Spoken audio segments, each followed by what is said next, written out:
Hello, everyone. Welcome to our virtual event. I'm Kristen Schilt. I'm the faculty director for the Center for the Study of Gender and Sexuality at the University of Chicago. And with my colleague, Kimberly Hong, I co-coordinate the Ethnography Incubator here. I'm extremely excited to have you all here for this panel discussion. A few things. I did want to publicize an upcoming event that we have at the center, which will also be virtual. Next week on Thursday, October 29th, Sneha, who's one of our panelists, will be leading a book salon on Ishtail, Accenting Gay Indian Life. I'm putting a little link to it right here in the chat. So hopefully you can all join us for that. I am going to do some introductions and then hand it over to our panelists. I want to say first that, we're hoping that this conversation will be about some strategies that people have for both thinking about what to do about in-person research during a pandemic. We are at the University of Chicago. All in-person research has been paused, so it is not possible to do field work now, no matter where you are in the world. And I know a lot of other universities have a similar policy, and it's not really clear how things are going to proceed, which has really hit graduate students particularly hard, right? Since grad students often are on a timeline with funding, and now there just isn't an easy solution. And so all three of our panelists today are ethnographers who will talk about their book projects, which were done using mostly traditional ethnographic fieldwork as we used to understand it before March. And all of them have pivoted and really stepped up to teaching digital methods and virtual ethnography courses here at the University of Chicago. And so they're going to talk a little bit about their strategies. And I'm hoping that we can also have a conversation about what are some of the kind of good things about digital methods or the affordances of that. We will take questions. We'll be moderating these in the Q&A. You can type them in.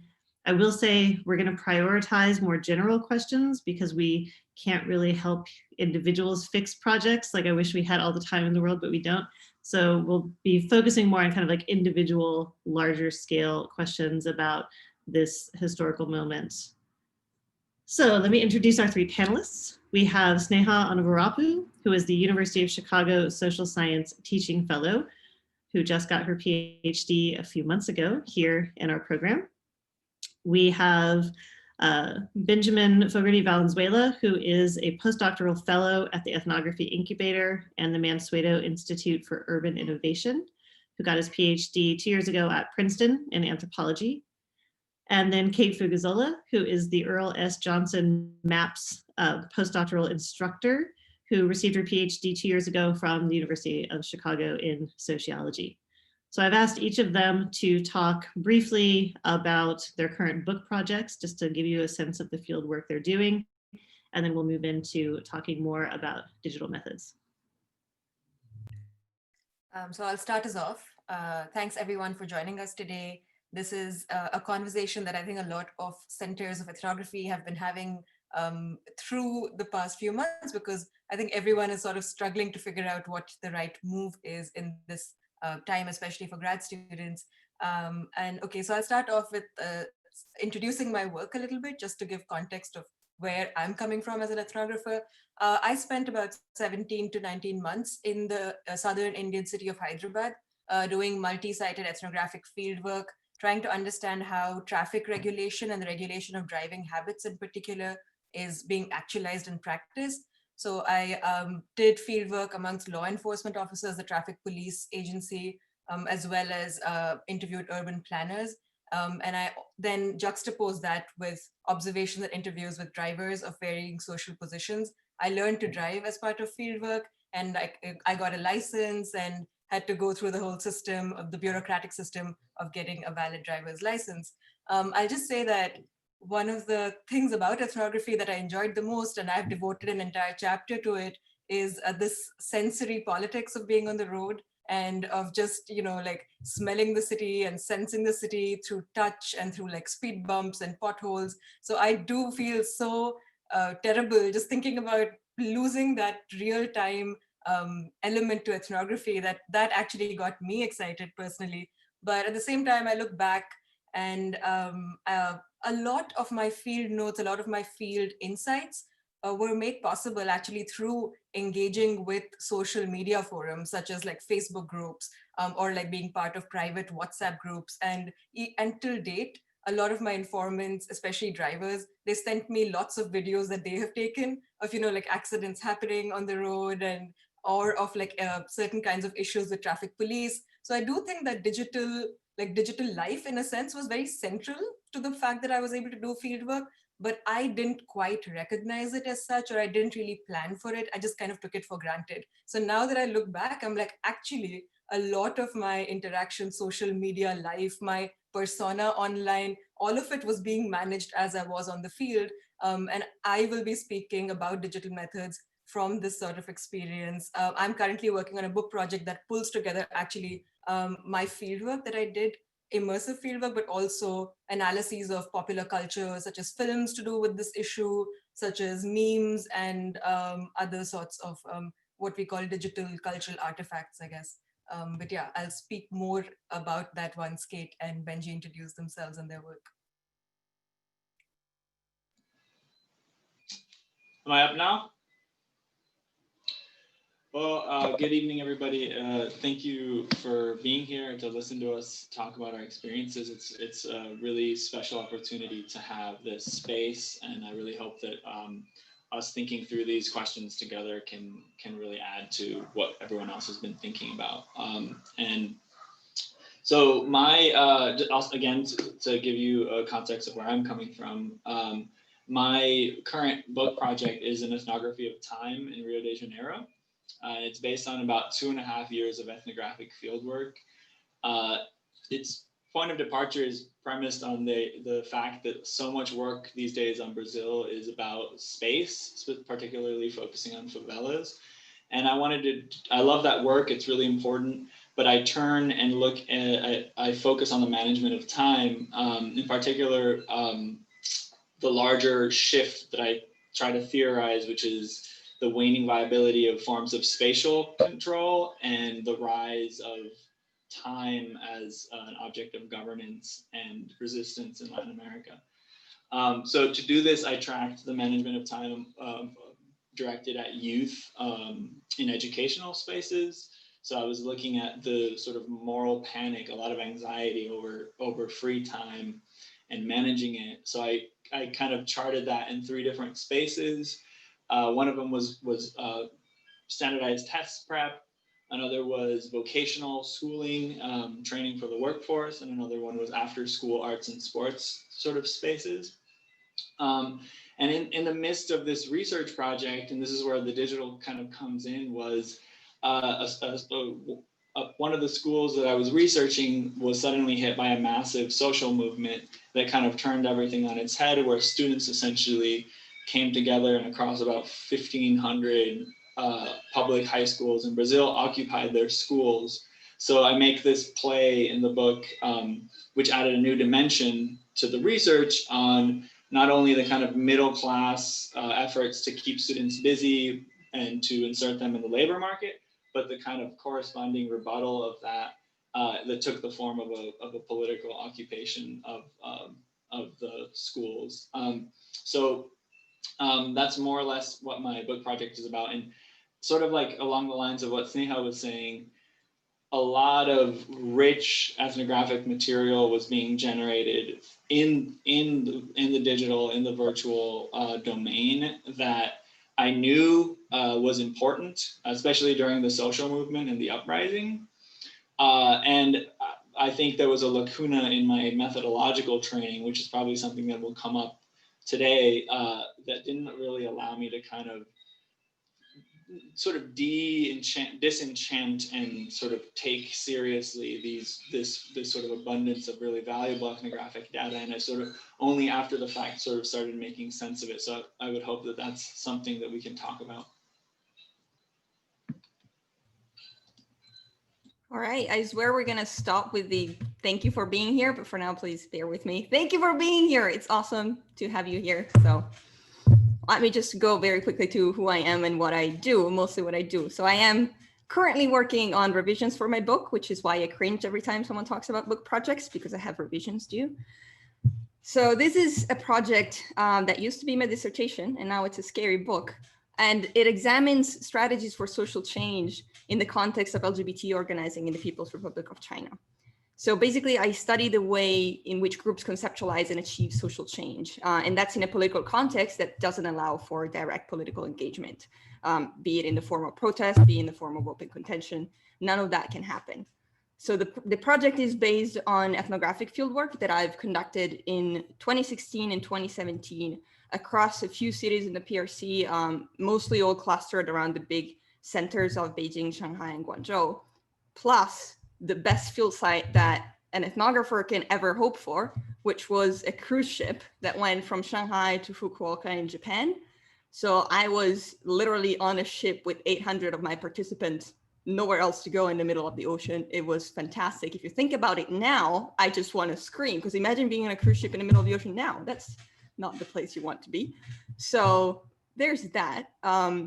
So imagine that, but there were events around the clock. The most exhausting week of my life, but it was incredible, like fieldwork wise. So that said, part of the argument of the book is grounded in social movement theory and transnational queer studies. And what I propose is a focus on linguistic strategies for social change. So that's where the methodology really comes in, because I mix ethnographic fieldwork and observations of what people talk about, what groups do, interviews, and then the internet is inescapable. So I had to put in like a mix of rhetorical analysis of things that were published online. So much of the organizing happens online. The day one of my fieldwork, I landed in Beijing and I got a text message with there's a secret meeting happening. And I was like, well, you know what, fine, not much sleep is gonna happen today. And then you go and there's so much organizing, it's online, offline. It's a whole mess. So there's that. So I'm happy to talk about the messiness of all of it. I feel it's one of my favorite things of being in the field, how messy and unpredictable and how much you have to just improvise when you're there. Great, thank you. So the first question that I wanted us to think through is how have, ideas about research, actually doing research changed since COVID-19?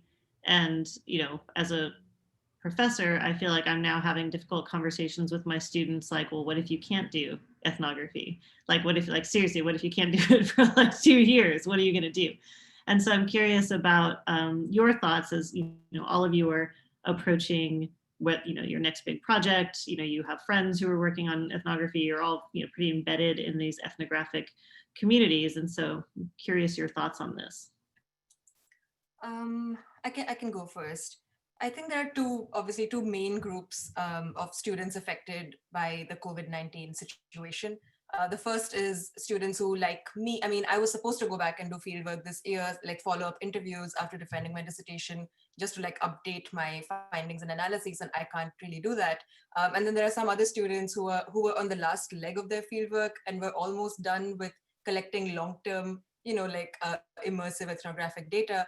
But they had to like either come back or suspend fieldwork altogether. But then there's this other group of students who are yet to start fieldwork, who haven't yet left. And in a way, perhaps they're sort of lucky, because I know some people who left and had to come back, and it was like, a huge issue trying to come back from a country where they probably don't have the kinds of social networks and supports possible. So I think there are two different responses. For the first group, I think digital methods or like trying to get more data would be working on pre-existing long-term fieldwork relationships. So like doing interviews over Zoom, even though I know that that's something that, traditional ethnography would just like frown upon, because you can't get a sense of interaction as easily, or like your cues are off or some such. But I think that like building on existing networks would be great. Asking your informants to maybe like journal their thoughts, or like actually collect like videos of what they're doing through the day, if that's something that's happening. If their work life has been moved online, to actually have conversations about that shift or that move and how that affects the study that you're doing. Like all of these strategies, I think, work really well for the first group, which is just like, trying to stop gap, trying to finish the dissertation or whatever it is that needs to be done and just like get it out of the way. But for the second group, I think, yeah, you're right. Like there's like a radical rethinking of like whether or not it's going to be possible at all. And the way that I was, I guess, thinking about it is, on the one hand, encouraging like new methods, or just like thinking of social media communities that you might tap into just to start off with data collection, familiarizing yourself with the specific privacy issues of doing digital ethnography, and maybe like taking courses such as the one that three of us are offering to really get like a more granular sense of what that means. But I also want to think about what it means to like push back on this romanticization of face-to-face interaction as being the prime way of doing ethnography. And I think it's like a good moment for us to reevaluate the sort of assumptions that go into us glorifying direct observation, because we did a panel on a book called Harassed a few months ago, and it's a book by Patricia Riches and Rebecca Hansen. And there is this critique of how direct observation, or the romanticization of this masculinist ethic of like being a lone ethnographer in the field, is also gendered in a particular way. So I think that thinking, and we will talk more about the affordances of digital ethnography, so I won't go into much detail, but I will say that maybe thinking of secondhand data as being important data, like I think as something that we ethnographers tend to like fixate over, is that if I have collected it, it is going to be somehow like more authentic, right? And I, for instance, keep talking about films, or like sociology, especially taking more seriously what can we do with popular cultural artifacts like novels, films, that I think sociologists like Javier Ollero have done such a great job like integrating into their analyses, but I think anthropologists do it all the time as well. So it's not just digital methods, I think, but also other kinds of second-hand or secondary sources, cultural materials that we might be able to tap into to at least form some sort of like cultural bedrock in our mind about the particular project that we're working on. And I'll just say one more thing, and I'm sure Benji and Kate have a lot to say, but like, for instance, I'm a part of a lot of private WhatsApp groups, and I don't cite or quote from these groups at all, but just being immersed in these WhatsApp groups that I was able to form, sure, because I was in Hyderabad, it just gives me a sense of the kinds of conversations that are happening, just like to be more sensitive to patterns, or to attune one's ethnographic sensibility while one is perhaps waiting, is an important, it's a valuable thing to do. And in the meantime, doing archival work or other kinds of secondary analyses, because we don't know what's going to happen, but might as well start like sharpening that ethnographic sensibility instead of just, you know, feeling, I guess, a little bad that one can't go right away, might be one way to think about it. So one thing that I just want to jump on the pushing back, because if there's one thing that this pandemic has proven, is that communities haven't stopped. Like, we're not seeing each other in person, so you don't have a physical site. We're still talking to each other. Communities still exist. Things are happening. And on that note, like last year in March, I work in MAPS, and that's a 1-year master's program. So I had students that were planning to finish an ethnographer to start an ethnography, and all of a sudden in March, they're like, well, your draft is due in 3 months, but you can no longer access your field site. And I've seen some of the most creative adaptations of projects done in record time. And some of those were fantastic. And some of those really capitalized on this thing that this happened to all of us, all the communities that we were planning to study. All of a sudden they were thrown this thing and said, well, figure it out now. What are you going to do? Do you stop? Like, I have a student that was studying improv theater. And clearly that was shut down. And the theater that she was studying went online, and they were trying to figure out how to do improv without an audience that could participate. And that was great, because that made for a fantastic ethnography of what's happening online now. How do they coordinate? How do they film this thing? How do they work without an audience when that is like a central part of improv? So I think there's so much to be gained, like without taking any of the terrible anxiety that this has brought to all of us. I do think that there is a lot that has a lot of positivity that has come out of it, because it forces you to be creative and to figure out how communities are happening now and how do we study them as ethnographers. I think a lot of the principles of ethnography stay in the digital ethnography. There's something that is a lot more complicated, and there's something that is a lot easier, right? So I look forward to do like interviews without having to transcribe them because of doing it on a chat log. That is great. That cuts my transcription time down to 0. So, all right, more on that later when we talk about affordances, but. So on the question of how COVID has impacted traditional ethnographic research, I think to harp sort of on both Katerina and Sneha's comments, the first, starting with Katharina, I think the first aspect that I think is important to highlight is the way that there was a sort of outpour of collaborative building of syllabi, sharing resources, circulating calls. And that was really, really unusual, I think, for the Academy, that kind of generosity and that kind of like humble distribution of resources. It was a unique moment to see that kind of happening, and it happened at a relatively quick speed. And I was able to benefit from that and also contribute to that in the process of preparing for the summer course here at UChicago and teaching it. And then that collaborative sort of spirit kind of made its way into the way I decided to lead the course as well. So I feel like it's had that impact on me, in so much as the way in which I engaged my my TA, Harini Kumar, a really wonderful graduate student in anthropology, who I sort of harped on the sort of feminist tenets of pedagogy to make things collaborative, and it was really an experience that kind of really kind of highlighted for me the way that teaching and thinking about a new phenomena and sort of grappling with an issue can be so much more enjoyable and just passion driven if it's done in a more collaborative manner. And that also, I also tried to be collaborative with students, not in the sense of working, as on the same sort of grounds, but in the sense of kind of inviting them to take on this challenge together, and to sort of build the course almost as like a problem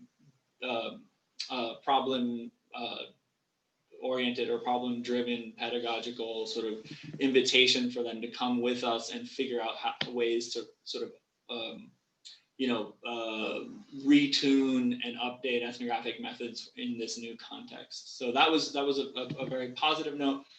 And on a more sort of reflective and sort of stock taking note is that I think that it did allow ethnographers to sort of step back and have a moment of stock taking. This is something I've talked a lot about with Harini, and I framed it to the students as a portal in Arundhati Roy's sense of the pandemic as portal that we walk through together, and we leave hopefully all the crap behind and bring through the good stuff. Part of that stock taking involves sort of understanding some of the blind spots inherited from the past in ethnographic methods and ethnographic practice, and also a time to think about ways to go forward. So I think it was a time for me and for I hope others to sort of rethink some of the taken for granted dynamics of ethnographic methods in terms of hierarchy and power. This is to harp on what Sneha was saying. I feel like there has been a sort of feminization of virtual research, where it's seen as easy, as unverifiable, as subjective, in many ways similar to the attacks lodged against ethnography as a whole from sort of harder, more numbers oriented social sciences. This is in the face of these enduring sort of tropes or unspoken assumptions about masculine bravado in ethnographic field research, but also in social science abroad. So I think in the same way that pedagogy is feminized in teaching, so has, in a very troubling way, virtual research is also, virtual ethnographic methods, I think, needs to emerge as an area of scholarship that we take seriously. Yeah, and I think that really gets us to my next question, where I wanted us to think about what are some of the affordances, because I think that, typically, as Sneha raised, the conversation is like, oh no, we lost the face-to-face, which, I do like face-to-face in lots of ways. And, but I think that, the pandemic has proven that you can interview people on Zoom. Like if I think of all the times that, I've done a phone interview and had a reviewer be like, well, how do you know that you got rapport? And now we don't have any choice. And so I actually think that these kinds of moments of crisis can force a change that wasn't going to happen on its own. And so I thought we could talk more about like what are some of the affordances or positive things that we might want to say about digital methods, because I think we all have a sense of like what we've lost from not being able to kind of be in person. So I'm curious your thoughts on this. And I think you could talk about your own work or things you've seen people do. What, you know, I know Benji, you've already taught your class. Kate, you're in the middle of teaching your class. And Sneha, you're still thinking about your class. So we have like a kind of nice overview. And I think several of Benji's students from the summer class are on here too. So. I can start because I'm an optimist. So there's a lot that I like about the digital world, honestly, that you really don't get in the physical world. And in part, it's the ability to observe, like before you enter the, like a lot of pre-research that you can do.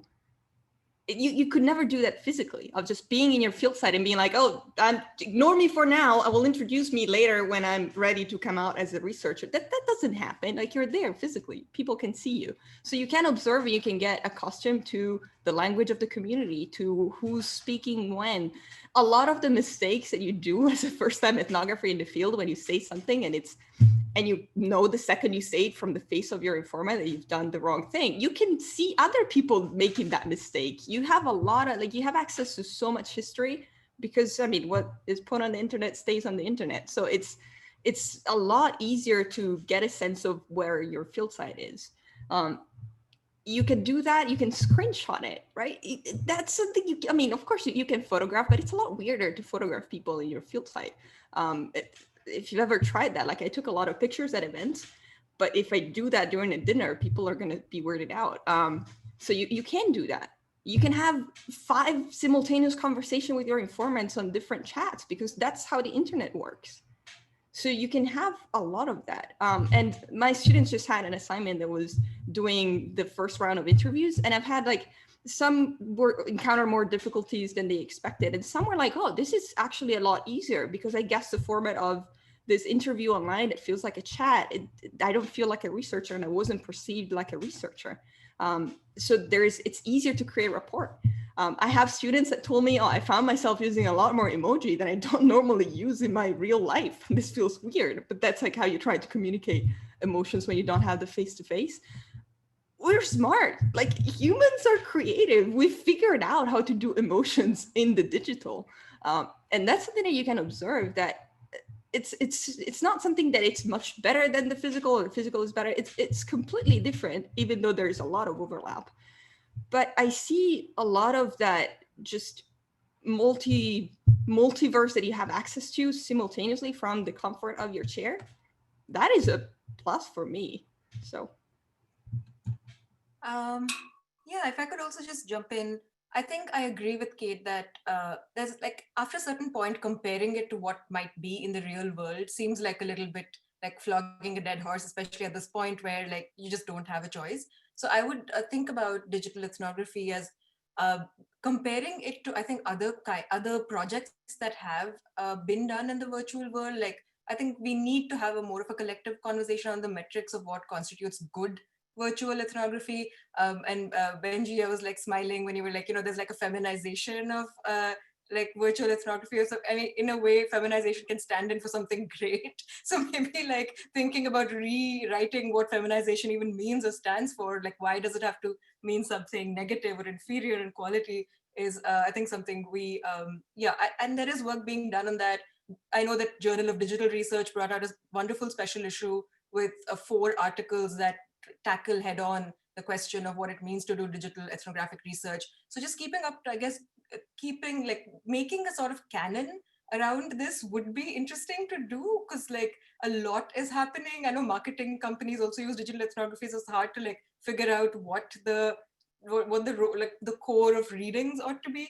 But what I guess like one question that's also come up, so I'll just address it because it was anyway on my mind, is something to do with access, right? Like what about access? Like, does everybody have access to the digital sphere? And this speaks to affordances, I think, in a twisted way, like, because I would just invert that and say, I think it's a myth to think that everybody has access to like public life, or like when we do ethnographic research, it's not as if access is equal at all anyway. Like there this like myth of, again, like immediacy, that as soon as you go in, you'll be able to speak everybody in the community. Like that never happens. There are some people who actually you can't speak to, or like your social positionality prohibits access in specific ways. And I think just in the same way, like in the digital world, everybody sure doesn't have access. And I do realize that's an issue, but I think it's like the same issue exists in real life, like IRL. Like it's not like this is an issue particular to digital methods or digital ethnographies. And yeah, I think I'll just stop there, but I'll come back when there was something else on my mind, but I forgot. If you want to jump back in, just interrupt. So yeah, I've thought about the affordances sort of in tandem with a previous interest that I had, which was an interest in multimodal ethnography, which is something that I've seen across various disciplines, including anthropology, my own discipline. And what I've seen is that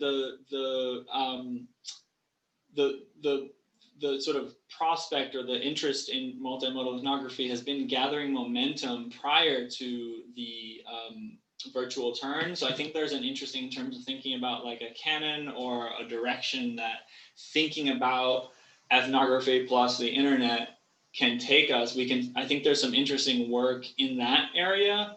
And, you know, it's always really edgy. It's always really like kind of annoying when people talk about turn this, turn that. But I would say, like, you know, in terms of research, you could make a point that there's been a multimodal turn which happened prior to the virtual turn, in which multiple disciplines sort of opened up scholarly inquiry to multiple communicative registers embedded in other forms of communication like sound, text, photo, video, etc., including sensory stuff, and sort of, you know, took a cue from our interlocutors that stuff was ubiquitous on the internet and was already circulating in our field sites, and sort of attempted to take those languages seriously and to grapple with those. That I think has been there. I think the challenge of multimodal ethnography is pushing beyond kind of drawing on multiple media as eye candy and as a way to like wow audiences, but rather as sort of part and parcel of ways of researching, ways of arguing, and ways of publishing. And I think particularly that last one, it gets really tough because institutional incentives are still pushing for publishing that's strictly predicated to the written word, and sort of excludes the possibility of other forms of media. We as students, as graduate students and postdocs understand that very clearly, given the things that we're all probably working on right now, like when we finish this conversation. And yeah, so I think it's hard to even imagine what a peer review would look like when your central argument is not textual, is not a written word, but is instead sort of a graphic novel or a short film, right? And I think sort of thinking about that and having those conversations is part of the kind of the sort of stock taking that I think is happening and has needed to happen pretty urgently. Yeah, I mean, I think those are all really amazing points. And I think, you know, we had a question on there about visual ethnography or like multi-method ethnography. And I think, you know, it has been growing. And I think Benji's really, you know, named the problem, which is, but we work in a discipline, if you want to be in academia, that publishes, you know, that sees peer review journal articles as what you need to do. And I think, and I'm not, you know, dissing peer review journal articles, but, you know, there was a recent article in the Chronicle of Higher Education that graduate students now publish double the amount that they did 10 years ago in sociology. And, you know, I always find this fascinating because I think, but that's us, right? Like we create this, right? And I think that you see this a lot, unfortunately, that, you know, in this moment of the turn to how we're going to do things online or digitally, like undergraduates have often had like more creativity in my experience because they've had less formal training. And so they're more like, okay, well, let's just pivot and like, let's see what else we could do. And I think that, you know, graduate school very slowly often like forces you into a mold in order to be successful. And so I think it is an interesting question of like, how do you kind of push back. And, and I wouldn't say you, I'd say, how do I push back? Because I'm the one who's now tenured in making decisions. So, but it is an interesting question of like, can you get enough people into a profession to change a norm? And what might that mean? Okay, yes. Sorry, before I forget, I just wanted to say one thing, that one of the huge affordances that can also help in this direction is how much more collaborative work can happen, because you can have so many people in the same field site if it's online. So, and that's something we all need, right? So do form communities of ethnographers and try it out. That's it. That's all I wanted to say. No, I think that's great. So my last question for you before we open it up was about how did you think about structuring your class? So what did you think about doing? What kinds of projects were you focused on?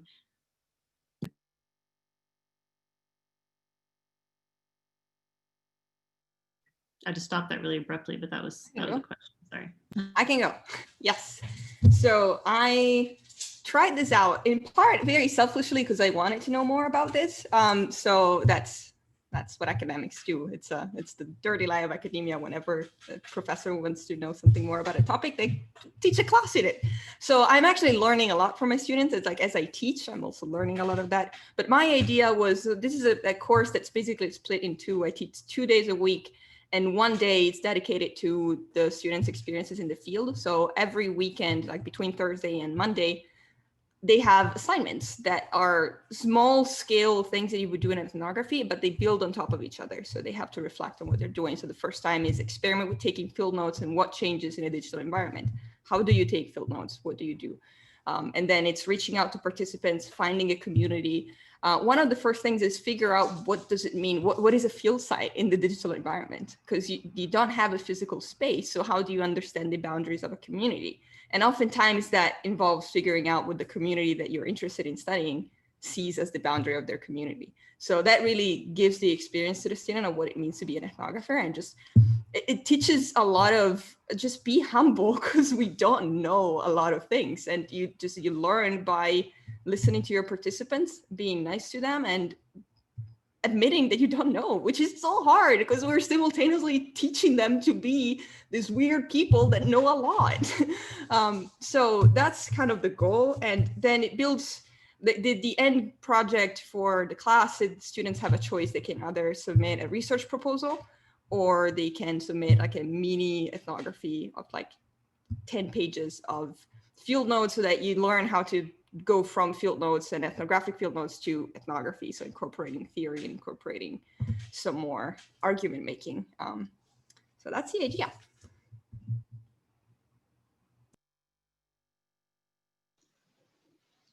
Sneha, unless you want to jump in, I'll go ahead. So I guess my initial thought in March, when we very sadly had to cancel the Ethnography Incubator right the week it was supposed to happen, was holy crap, I can't help, I can't do research. So everyone was stepping up, departments were stepping up. The institute that I'm part of, the Mansueto Institute for here at UChicago, was all of these data people, all of these numbers people were stepping up and doing all this research on COVID and like adapting to COVID. And my initial reaction was, I can't help. The process of teaching this class last summer as part of this summer institute with undergraduates and graduate students from multiple disciplines was pivotal in so much that it really made me think again about that. And that sort of led to thinking about all of the stuff that we're talking about in this event. So what I did to kind of, the challenge to me was to attempt to kind of harness the energy from the streets of Chicago or of the United States, and harness students' sort of sense of urgency and just wanting to kind of make sense of the situation we're all living. I attempted to harness that and bring that into the classroom by inviting them in the spirit of collaboration as a sort of experiment. I told them it was an experimental class. I told them that that our challenge was to retool ethnographic methods to make it to the other side and figure out a way to do research remotely, which seems kind of antithetical, if you will, to ethnographic research as we've tended to think about it. So I think that sort of shakeup, I think tends to lead to better pedagogy, in so much as I felt a tremendous collaborative relationship with my TA, and I felt like the students were like Kristen was saying, I felt like the students were really kind of stepping up outside of that kind of mold of training that we have a hard time thinking beyond, or professionalization, or whatever you want to call it. I essentially challenged them to basically do ethnographic research with incorporating a multimodal final project. So I'm sure this is not like a revolutionary move or anything, but it came very hand in hand and worked really well. And there was something about the way students responded to that which really kind of blew me away, in so much as they didn't really have, what's the word? Their inhibitions were rested, and they sort of rested. They didn't really overthink it too much, and they kind of went for it. And I think that led to tremendous final projects. And I'll send around in the Q&A a link to some of their final projects, because they're really worth taking a look at. And there was a student who did a project on lurking on social media, a student who did a project on the economy of virtual worlds. There was a student who did a final project on fandom, the world of fandom. Hopefully they're listening here. I'm just mentioning a few. They're all really great. And then the final one that I'd like to mention is the project that was on putting algorithms in the service of like device-based ethnographic inquiry. So kind of taking the algorithm on a device and making it work for us. So that was basically like a methodological contribution, which I hadn't seen anywhere else. So I thought that was a really special final project too. So I think just final thought about wrapping up is the way in which I think that students, I think that the online and offline division is a contentious debate. I do think that it can lead to a dead end to kind of like try to hash out which one fits on top of the other and which one's more important, which one's more real. But I do think that students this summer were desperate for human contact, and they were desperate for feeling connected to one another. And I think the way in which these multimodal projects allow them to work together and to work with things that were familiar to them and that felt real and significant to them and felt like they had serious weight in the current moment, I think made them feel connected. And that was one of the things that they felt very happy about, the ability to work together in small groups, the ability to chat before and after class. So there was something about the sort of intimacy, the little intimacy that you can have on, say, Zoom classrooms, and really sort of like taking that really seriously and trying to run with that, because I think that's what really matters to a lot of young people, and I think it should to everybody. But so I'm going to move into one of the questions that I think we've touched on, but this kind of ties into, I'm sure you addressed this when you're thinking about your classes. So a lot of the questions we've gotten are, what are the ethics of online research? And I think this comes from things like, what if you're reading like a Facebook page or you're in a WhatsApp chat, like, and no one knows you're a researcher? Like, what is the kind of ethic behind this? I can speak from my own experience quickly. I was, as I mentioned, on several private WhatsApp groups, and I decided early on that I wasn't going to announce my presence as such. But I mean, I did. When I joined the group, I sent like an intro message saying I'm a researcher and I'm studying this and this and this. Nobody really objected to my presence. Some people actually were really excited, but I never quote any of the messages. What I do is, or what I have done is that if someone posts something and says something particularly provocative, I private message them and ask them if they're like willing to chat with me. And I do like a short interview on the phone. That's how I've done it in the past, because again, like many of these people are strangers, and somebody just asked a question about like, what if our own, like we're not protecting ourselves digitally. I think that's really important. But I didn't meet these people. I actually think it's easier to manage privacy digitally than it is in person. As someone who did fieldwork in a lot of very masculine spaces, I often faced a lot of sexual harassment in the field. And personally, I find it much easier to manage that online because I can block people. And that was, I'm not saying that it works for everyone or that like the cyber is safer in any way, but I'm just giving my own example as just one case. And I would just call them and have a conversation. And more often they would repeat what they've said in that message in slightly different words, which I would then ask for permission and then quote them. But that's just one way that I did it.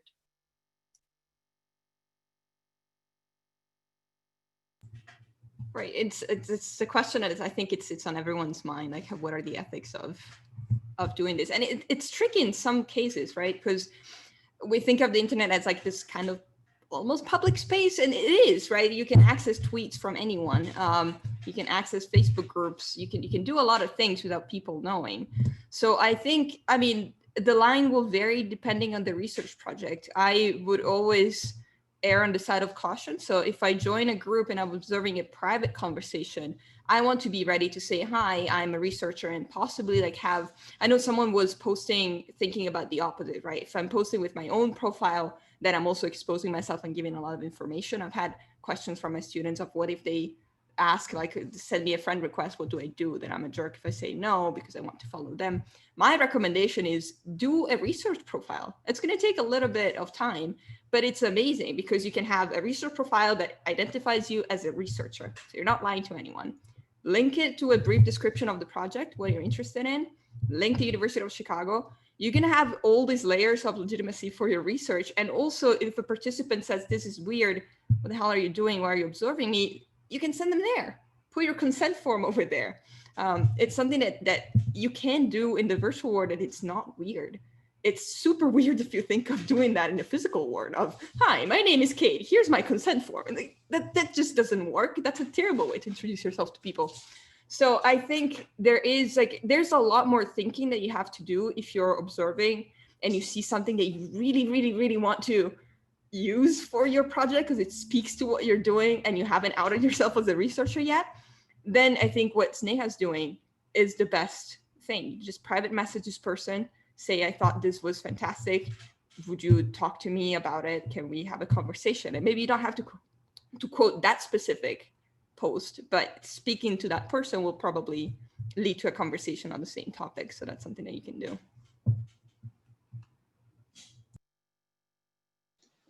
I'll just jump in. Oh, Kirsten, please go ahead. I'll just jump in with a really quick comment, which was, I was sort of surprised to see, not surprised, I was very happy to see students really respond positively to the conversation of the class unit on ethics, which I put at the very beginning to have them kind of draw up their code of virtual or digital ethnographic ethics. So having that space for them to come together and kind of brainstorm and research codes of ethics that are out there, and try to come up with their own, kind of put things on paper as a sort of constitution. I think they enjoyed that. And some of the questions that came up in that first class kind of really helped kind of pull through the rest of the class. Yeah, I mean, I think that's a really great exercise, because I think what you're all getting to is like, we don't really know, and I think, I mean, I would also say like, we don't really know what the ethics are for in-person research, right? We know that we fill out an IRB and we make a case that we're going to do little harm and, more good potentially, even though I think all of us say, the good is future generations might feel more comfortable with, X, Y, and Z. And so I think that, it is something that we're kind of figuring out in real time. And I think that that's what's kind of interesting about it. And I really resonate with what Kate said about this being a moment where people are willing to be more collaborative. I just think, if we look at like, sociology often looks to the sciences as like an example of like, oh, that's real work. And I look to the sciences as like, oh, like they really have collaboration down. And I'm not saying it's always great or not exploitative, but it's something about like building on each other's work and like seeing yourself in a community of people who have a shared endeavor. And we really moved so much to the like solo author genius model of doing research, which I think really like held up a lot of us during COVID. I mean, I think if I think about people at the University of Chicago, I think some of them were like, this is the best thing that's ever happened to me, and I just get to stay home and work all the time. And I think a lot of us were like, I wish that I had a community of people that were working on similar things. And so, I think there is this moment for kind of thinking through ethics in a different sort of way. And I think Benji's going to post something from his class, but I think Peter Forberg, who's on here, who's an undergrad who developed the algorithm idea that Benji referenced, also has a really great thing. His project is on QAnon, and he has a really great thing about how not to get doxxed, right? So how do you set up accounts, which, I think is the same even if you're doing that in person. I mean, I always tell my students, like, don't give out your real phone number, like have a different phone number, and mainly because I work with people who are likely, more likely, I think, to be harassed in multiple different ways. But, I think that it's, I think there's more similarity there. And I also want to say we have a comment from Carlin Gorski, who's a grad student in my department, who's doing a school ethnography, who noted that getting parents to fill out digital consent forms has actually been so much easier than having kids shove something in their backpack and have to remember to get it signed and bring it back to you. So there's another affordance. Right, this is also, I'm sorry. Go ahead. I was thinking that this is also one thing that kind of exposes our age, because a lot of these worries are about, well, this is the internet. This is this scary thing. How do they know that I'm a real person? Well, so much of just social interaction, like in younger generation, it's a lot scarier for me to come with the notepad and say I'm a researcher than to say, here's my profile as a researcher at the University of Chicago. So I think in part it's also just, we're getting old. So this feels scary because of that. I think another trend that's coming up in the questions is about rapport. So, and I think that this is really, instead of following trends or seeing what general things people are talking about, how do you actually get, the thing that ethnographers always want, like the key informant who's going to help you have access, or, win over people in the field site who are going to like let you be there for multiple years. And so I'm curious if you have thoughts about rapport. So I've just had this question come up in my last class, because people were like, how do I establish presence? Like, people don't see me all the time. You don't have that ease of, that's a face that they now recognize unless you post. And sometimes you don't want to post too much in the community that you follow, because then you're basically going to feed yourself your own data.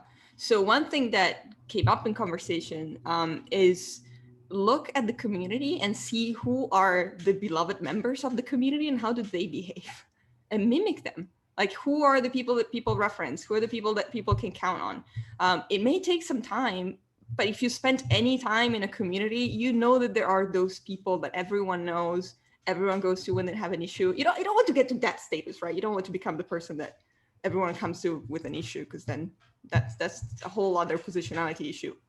But do mimic that behavior. So mimic good behavior, getting to know your community. And I think that's the best way to establish that you're there. It's a serious thing. You're not just a tourist looking at people. You're not just a scientist looking at lab rats. You're actually someone who wants to get involved in the community. And then the same thing you would do in person, like compliment people. You cannot compliment on, I don't know, that's a cool new bag that you have or anything of the sort, but you can tell, like, if they post an image, like it. There are so many ways that you can establish that you're a nice, but you can be nice online. I know it's hard to believe, but you can actually be very nice online. So do that. That always pays off. I also think that it's worth maybe rethinking what it means to have rapport with your interlocutors. Again, I go back to the kinds of assumptions that are built into building rapport in like in-person fieldwork. And I know that there are lots of risks that, again, like women ethnographers take sometimes, especially if your subjects are men, to like build that kind of rapport. And I didn't build like the kind of rapport that anthropological fieldwork or sociological ethnography fieldwork like romanticizes the one way to like do fieldwork, like having these long like hangouts with my informants. I couldn't do it. Most of the times I was feeling uncomfortable, but that doesn't mean that I didn't get good data or like rich observational information that I could use.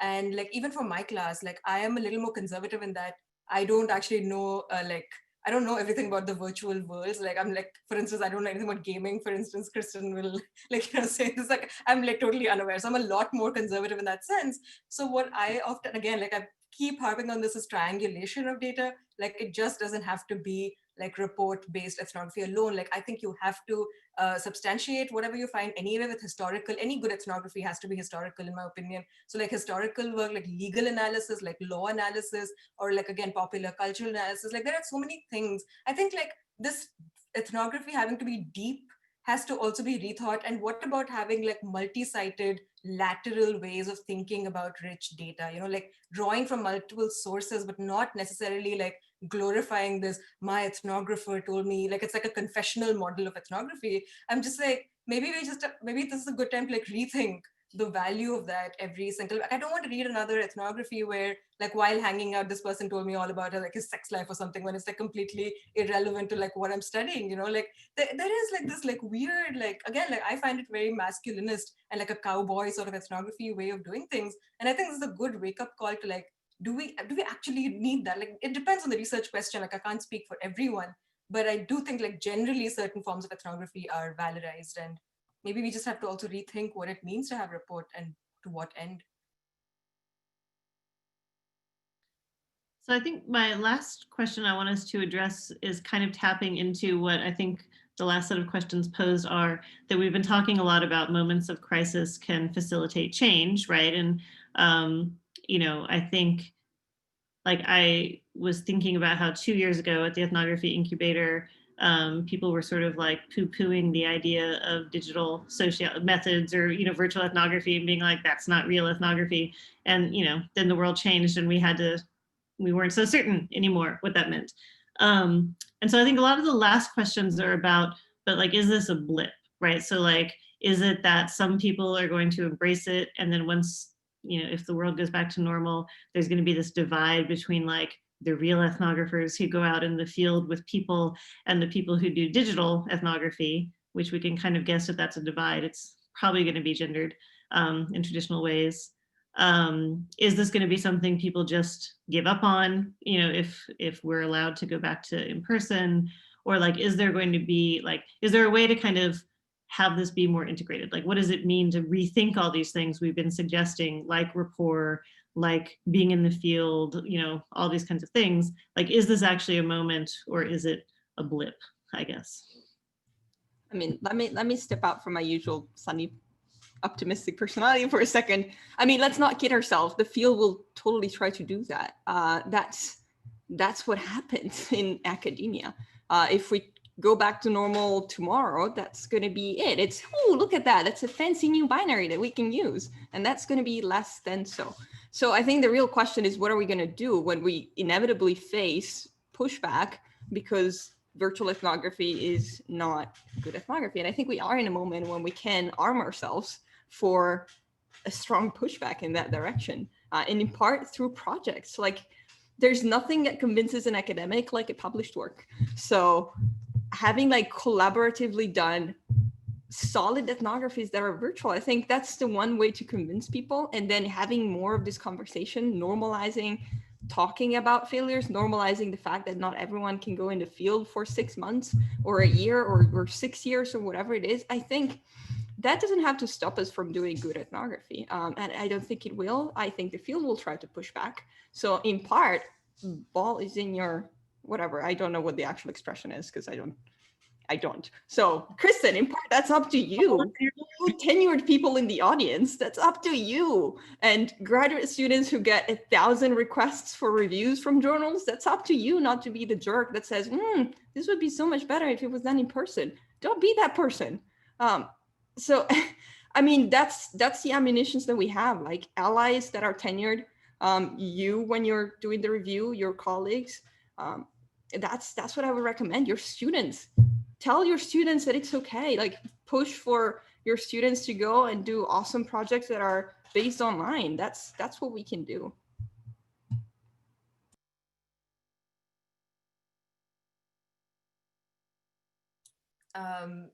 Yeah, I agree I echo everything Kate said. I think it's really the responsibility of peer reviewers, and a lot of grad students are peer reviewers. And I think want to legitimize ourselves by speaking a certain way to the norms in the discipline so that we come across as are validated. And but I think it's also like useful to push back. At the same time, I feel like on the one hand, in-person fieldwork has certain issues of access and ableism. So does virtual fieldwork, and I think that is something. I don't think either idea should be normative. I think one should do something that works with the research question, but also because so much of ethnography is about like the person doing it. Like so much of ethnography is the ethnographer. I think being honest about what one is comfortable with doing, what one is being like really honest when doing fieldwork, like where they're able to be honest and be their most insightful, incisive sense, that is also really important. So I would say that while I don't want the discipline to like, push this away as being like soft research or unimportant research, at the same time, I think, yeah, it'll take time. I think that this is a slower change. Even if COVID, like post-pandemic, I don't think like values will change immediately, but it's like a collective, I think, making everyone comfortable and on board with it. Again, like I'm like, mix it up with other kinds of research. That's my only answer to everything. I'm like, do patchwork ethnography of like a bunch of different things. Yeah, thank you guys. That was really helpful. I'm thinking about the fact that I do think that there's something, there's like a threshold that's been passed. There's an irreversible aspect to this moment. And it's more than just switching online until we can switch back offline. And I think instead of that, it's an opportunity to rethink some of the fundamentals of ethnography. I also think that there's a really valuable emphasis in allowing the virtual or the digital to become yet another domain of ethnographic research, as opposed to a sort of magic bullet end all to the problems that we were facing or whatnot, or there's this sort of tendency to kind of fetishize or glorify technology, which is sort of dazzling aspect, which I think is we have to kind of look out for, as much as we might use that to like further our own interest in this subfield of methods or this subfield of research. But I think what I'm getting at here is that there is there's a on the one hand there's digital. So I think there's two tracks, right? On the one hand, there's digital research. There's research of the virtual to understand phenomena in the real world. So we use the virtual as a tool to understand things happening in the real world. And then on the other hand, there's research of social life occurring on the internet or in virtual digital worlds. And I think those are two different kind of like subfields or tracks or whatnot. And I think that the former I think that a lot of ethnographic projects lend themselves to both, in so much as, if say for Peter's work on QAnon, if his interlocutors are working in are sort of manifesting or have a real presence in a variety of platforms, the goal will be to follow them and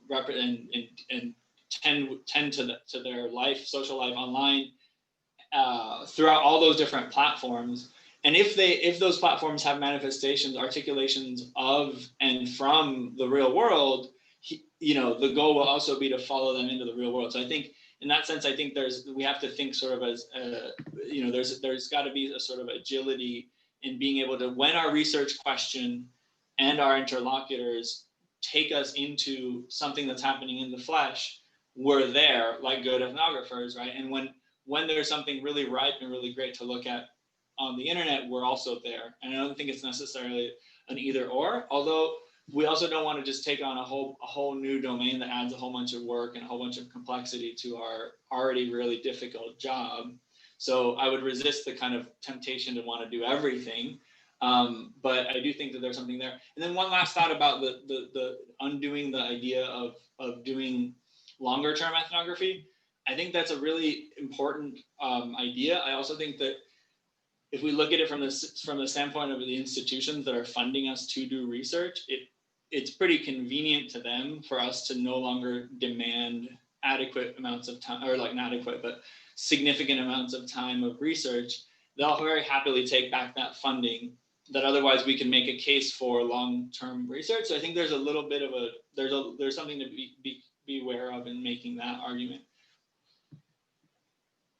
Yeah, I mean, I totally agree. And I think, like, you know, to me, it's a sort of a question of, like, I think Sneha's right. It's not a one size fits all. And I think in sociology, the debate has been like, you know, we tend to think in such binaries, like either everything is anonymous or everything is transparent or everything is virtual or everything is in person. And I think, you know, I would like to imagine a world in which, like, maybe you were in the field for like 10 years and you only wrote one book out of that, but it was a really great book. And other people did multiple cities and they didn't need 10 years. You know, like, I just think that we need to have an expansion of models. And I do think no matter what, we have to push back on this like cult of like massive publishing. That means that almost any professor who got tenure 10 years ago couldn't get tenure now on the grounds of what we're forcing students to do. And I am really struck with, you know, what that means for ethnographers and what, you know, and it all kind of ties in. Like, to me, pushing ethnographers to finish quickly and to like publish lots of articles, you know, ties in with cutting their funding and all these kinds of things. So I think it's important to really think about like what the project demands and how the discipline should be able to respect a project as opposed to like understanding like a CV as a number of points of articles published, you know. And I think, you know, I guess I will just end by saying, like, in terms of how to make this something that stays, that like the American Sociological Association has like 150 unique little sections, right? The section on sexualities, sex and gender, like ethnomethodology. I mean, there's one for everybody. And all of these started by someone's initiative. You know, like I think the most recent one is like Sociologists for Trans Justice, and which isn't a formal section, but it was started by graduate students. And now ASA offers a yearly panel on trans studies. And none of these things would have happened without people's initiative. And so I think it can sometimes seem daunting when you're a grad student to think like, well, how do I, you know, make this happen? But I just think, you know, that's how the sexuality section came to be. Like, it really is about getting some like-minded people together and then thinking through like, what does it take to kind of make the first steps of institutionalization? Like, once you're a section and you have a website, you're like, we exist. You know, like, you can't get rid of us. Like, we have a website, we have a presence, like we made a logo, like we totally are here. And so, you know, I think that this is really an opportunity for finding like-minded people that maybe aren't going to be the people who are really wedded to traditional ethnography. Like, maybe it's not about convincing them or saying our way is better. It's about making this little space for yourself and then seeing like who wants to join you and like how it can be collaborative. Well, I want to thank you all for joining. It was so great. This is exactly the conversation I wanted to have. I just think the world of all three of you, and I just so appreciate your willingness to do all of this and to have these conversations. And I want to thank all the participants and just say, like, I know that it's a really hard time for everyone, and ethnographers in particular are really having a hard time. And so I hope this was generative, and I hope this isn't the last conversation that we have about this. And we just put a little link in the chat that if you want to join our website to find out more about our events, you're welcome to. Sneha, do you want to make a quick plug for your awesome event next week? Yeah, since I have all of your attention now, please try and attend the book salon discussion of Kareem Khubchandani's Ishtail, Accenting Gay Indian Nightlife. And it's going to be an awesome discussion also because Kareem's next book project uses a lot of TikTok videos as part of the archive of the ephemeral, in a sense, of performance and pleasure. So do chime in, and I'm sure Kareem will be more than happy to chat about digital methods in that sense. And Ishtail is a transnational ethnography, so I'm sure it'll be a very fun methodological conversation as well. So yeah, hope to see some of you there. Great. Thank you so much, everyone. It was really great to see you all.